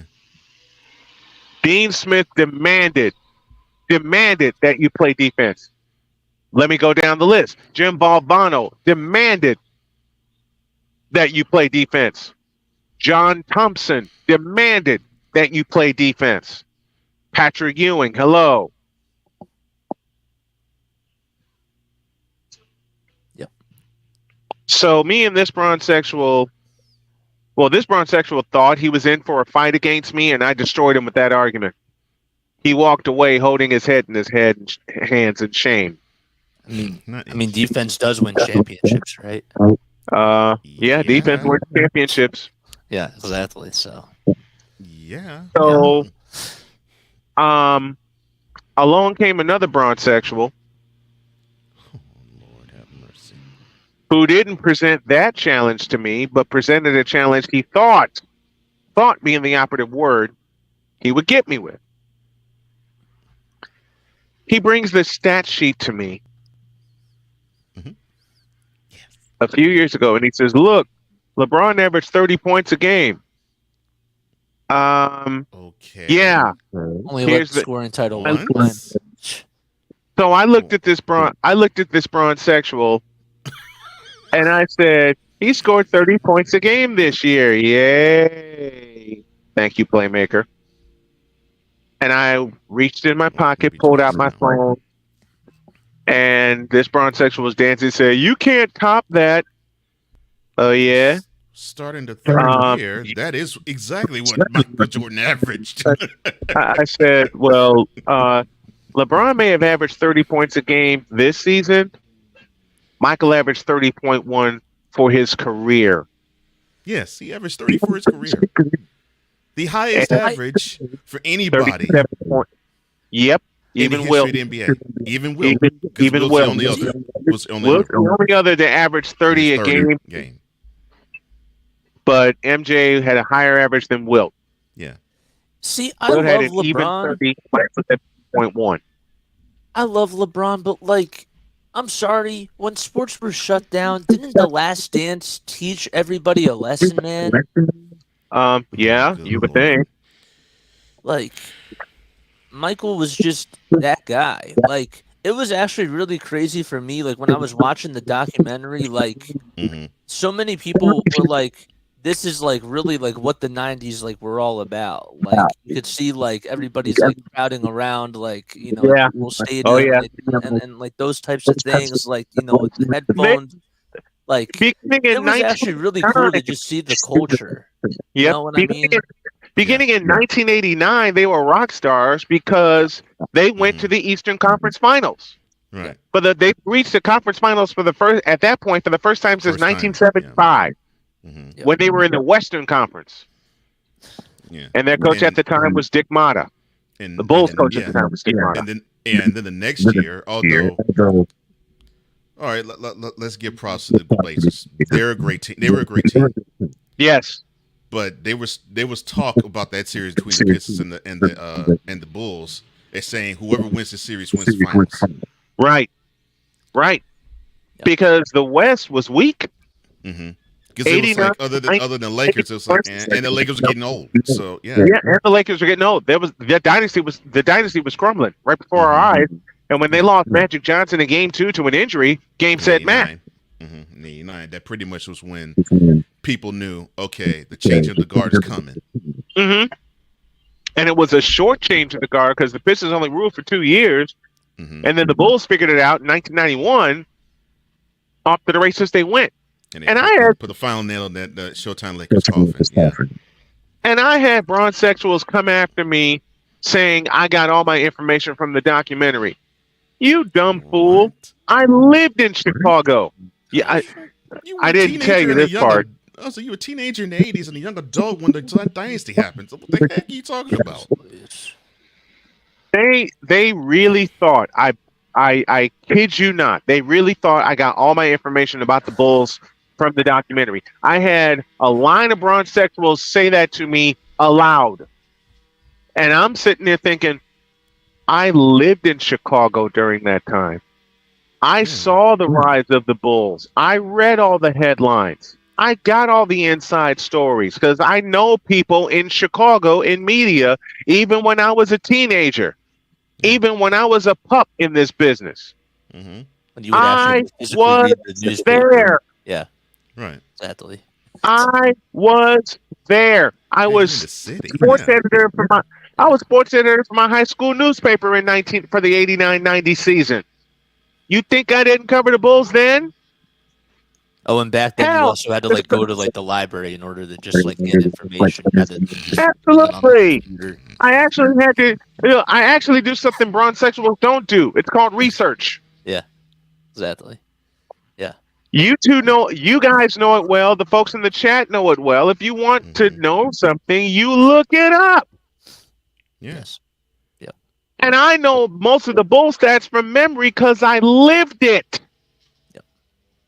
I lived that dynasty, start to finish. Yep. I mean, I was working at gas stations and Six Flags Great America and a few other places, and I found out having a 9-to-5 wasn't for me, but that's just me. But I lived it. Yep. Hell, the day MJ won the championship in 1998, June 14th, I was at work when it happened. And everybody, I was at Six Flags Great America. Everybody roared when that shot went in. Yep. Everybody roared. I mean, the rides weren't doing anything. Everyone was gathered around TVs or listening to Neil Funk on the radio. Neil Funk and John Paxson on the radio. Because by that time, to your point, JJ, by that time the Bulls became an international phenomenon, and it was to the point you talk about they were rock stars in the late 80s. It literally felt as though we were watching either the Beatles before they broke up, or Led Zeppelin before John Bonham died, or Michael Jackson if he did his This Is It tour. It felt like that. that. Elvis, yeah. Or Elvis. It felt Or like Elvis. that. Mhm. Yep.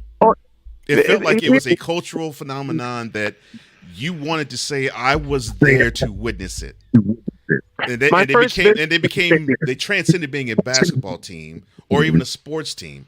Yep. They actually became a story where it was like, wow, this is something that we can pass this down from generation to generation. I got a chance to see this team win 6 chips in 8 years, and they touched every single part of society beyond sports. They sure did. Listen, Dallas Cowboys my first ever visit to the old barn, to Chicago Stadium, June 5th, 1991. Game 2. Me, Chicago Stadium, almost 19 years old, at night. You think the West Side wasn't lit up? You think the West Side wasn't lit the blank up? Chance for the Bulls to get even the final series before 3 in Los Angeles. Right. Yeah, when the NBA Finals was 2-3-2 for me. Yeah, it was 2-3-2. I want them to go back to 2-3. It was 2-3-2. We got to let the folks at CSTV go because we're running out of time with them, and we're sorry for the late start. I put that on me. The F-bomb that you heard from me slipped out. It won't happen again. I apologize to y'all. But we're going to finish this episode, and we'll send the edited version to CSTV as soon as we can. So, Cole, if you would do the honors, because we're going to finish this episode. But like I said, we only got a few minutes left with CSTV. So to continue on, y'all, Bronzexuals, listen to me carefully. I don't have to get my information from a documentary. I lived it. I lived it from 1985 to 1998. I lived the rise of the Chicago Bulls. And remember, in 85, in the playoffs, they faced the best defensive team. And that team just happened to be the Milwaukee Bucks.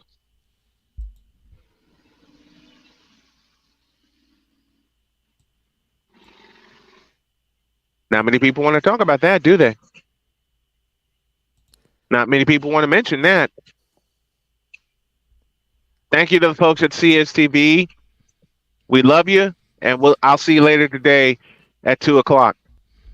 But they don't want to talk about the fact, and this is one thing this show deals with, is facts, as we are in the process of taking down the others, and JJ's podcast will do the same because he brings it, and I love you for that.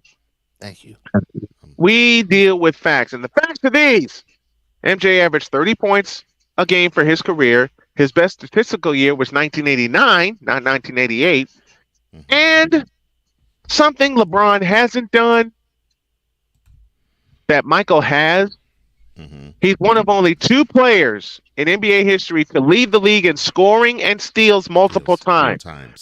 But Michael Jordan is the only player in NBA history, not LeBron, not Kawhi, not Steph, not anybody. Michael Jordan is the only player in NBA history to lead the league in scoring and steals 3 times. Can I just tell you something? Like going back to the other Bronzexual, you know that said that LeBron changed the game more than Jordan did. I'm going to tell you this: Steph Curry changed the game more than LeBron James did, just because of the revolutionized 3-point shot. Like you know something I always say, JJ. What's up? It's pretty simple. Steph has had a bigger impact on the game in 15 years than LeBron has had in 20, because of the way Steph revolutionized the game. You might be right about that. And you know what? And you know what Bronzexuals don't understand. You know what Bronzexuals don't understand? The way Steph revolutionized the game. And the best part about it with Golden State, and Denver figured it out also, within the flow of the offense. That's correct. Yeah. Bronzexuals is worse. It's not even they don't want to acknowledge how. They don't acknowledge that. Curry revolutionized the game, and they don't even see the fact that they Kang went along with that revolution. And Well, the I big was also dog gonna said say it. really quickly. Big dog just said it best. Go ahead, JJ. Yeah, go ahead. I was just gonna say like really quickly that if you really think about it, because LeBron went to Miami, he created the Golden State dynasty. Because Yeah, he Kevin did. Durant did that too, and how could Kevin Durant like catch that much heat if LeBron didn't? You know what I'm saying? Like LeBron did the same exact thing that KD did, and KD got all this slack. You know, he got all this all this heat, and like that created the Golden State dynasty. So like I gotta tip my cap to them in that sense. We do too, because Brian and I grew up in an era where we saw teams that if you were on top, you tried to stack your team to basically say to the rest of the league, knock us off because we want to stay here. It's a simple philosophy that Bron Sexuals don't understand, and today's NBA fan, thank you Cole for that, don't understand. We are the champ. If you want it, come get it. And look, I get that this aspect, right? So Rhino, yes, go to State won in 2015, and then they beat Durant's Thunder 2016 team. Yep, a team that LeBron beat. Yeah, and people got on 73 and 9. Yeah, they got on Durant because they said, well, you joined a 73 win club. Yeah, and how could you do that? That wasn't my issue with him. My issue with him was you called out LeBron for doing the same thing you did 6 years later because it took you that 6 years to learn. Oh, so this is why he did it. Yeah, that's the only reason why I have an issue with Durant. And he left, and I'm so glad he left Russell Westbrook in the freaking lurch because Westbrook was not going to get him a championship. Period. End of story. He was not going to get Durant a championship. Durant realized that. The lesson you just said, Cole, very, very true. But at the same time, he figured out what he needed to do and he did it. Period. But the whole quote during that time was, if you can't beat them, join them. And I like literally just kept thinking to myself, like LeBron did the same exact thing like with the Miami Heat, man. Like, because they couldn't get over the Spurs and because they couldn't get over the Celtics, you know, he had to do that for his legacy. KD had to do that for his legacy too. You know what I'm saying? If you listen to the Celtics, no, not Celtics, but if you listen to Garnett, Allen, not necessarily Allen as much, but definitely Garnett and Pierce, Kevin Garnett and Pierce, they almost stopped short of saying we punked him so bad in Cleveland he had to join in Miami to beat us. They stopped short in saying that, but they come very close to saying that. Well, Kevin Garnett. But also, can you imagine? Go ahead, JJ. Can you imagine if Derrick Rose and the injury never was a thing? Like Derrick Rose, man. Don't break my heart, man. Derrick Rose against LeBron, man. Like, don't break my heart, man, because I wanted to see that so bad. Forget that. Derrick Rose and the Bulls got screwed in 2011. Forget Derrick versus LeBron. So I wanted to see. I don't want JJ. I wanted to see that so bad, man. No, I wouldn't, and I'll tell you why. Because Derrick would have cooked his ass. No, I still wanted to see that because I really believe that no matter what team that LeBron was on, they didn't have an answer for Derrick Rose. No, they didn't have an answer for Derrick Rose, exactly, JJ. Nobody did. Yeah. And here's the rivalry that should have happened but didn't because of injury. It wasn't supposed to be LeBron versus Steph. It was supposed to be Derrick Rose versus Steph. It was going to be if the injury didn't Derrick versus Steph. All right, and an injury messed all that up. Yeah. An injury messed all that up. Non-contact. We gotta go. We gotta go. But let me thank JJ for coming on. What time are you on tonight, JJ? I'm on at 9:40 p.m. Eastern time. All right. But, I may have a chance to get you in because I got the Nats and the Astros at 8:10, and I'll send you the link to that. so you can tune in before you go on. Can I just say one thing before I go? All yours. Yes, sir. You know, Brian, you asked me before, like what motivates me, like to do this every day, and I'll tell you, it's honestly this. At one point, like when I was in school, a lot of people that are still like on here, like don't really know this about me, and I've been really open to share this. But I had a 1.8 GPA, like at one point, like a 1.8 cumulative GPA, and so like I had like 2 like really awful semesters, but I realized that I needed to change my game plan. You know what I'm saying? Like I had to coach like through like my own struggles. And so I knew that I had to commute. I knew that I had to do other things. Like I had to get in touch with people. I had to reach out to more people because I still like wanted to be in school and I still wanted to do broadcasting. And so like by the time I graduated last year, I graduated with a 3.3 and I went from that 1.8 to the 3.3. But the thing is, look at God. What people always like, my favorite saying in sport is stats don't lie, but they don't tell the full truth. They sure don't. And so like there's people that doubted me, but then the people that believed in me, I wanted to prove those people that they were right. And so every day, like when I come on here, you know, I try to carry that same sort of energy, that same sort of vibe, because I love doing this and I don't want to fail myself. So that's why, you know, I've been doing this every day, and that's why I've been calling games, and that's why I've been interacting with so many people on here, and I've made some awesome relationships because I want to continue to grow. And so, like, if there's anything that can be learned, like from just the experience, is that it's just to never stop growing and to always believe in yourself. So that's what I wanted to leave you guys with. Well, you've earned another fan in me, bro. Because I love you. I love your energy. You have a great voice. You have a great presence. I love your energy, and you have you definitely have a ton of knowledge about sports. So you hooked me. I hope everybody in it, the chat has subscribed to Play by Play with JJ. Yeah. His first pitch is at what time tonight? 9:40. 9:40 Eastern. 9:40. All right. Yeah. Get some rest. You get some coffee. Yeah, bro. Yeah. You get some rest, bro. I will check you out later tonight. We love you. Thanks for hopping on today, man. I love you guys too. Take it easy.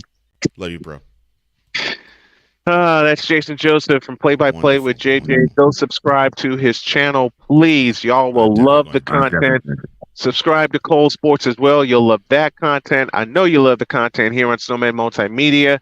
We are out of here for today. Have a great day. God bless. Remember to make your next move your best move. And always remember, if your dreams don't scare you. In a world where logic and sense flies completely out the window, while purple and yellow glasses are donned, rises a figure who encourages ridiculous, undying loyalty. A minute. I didn't do it right. Now, with all the brown-sexual stuff being said, get out of my face, you thirsty bitches. In a world where logic and sense flies completely out the window, while purple and yellow glasses are donned, rises a figure who encourages ridiculous, undying loyalty. Good Lord, I'm about to throw up. This has been yet another installment of The Bronzexual Confessions. They're not big enough. Dream big, do bigger. We are, and we hope y'all are too. We are out of here. We'll see you tomorrow morning. Thank you. Yeah.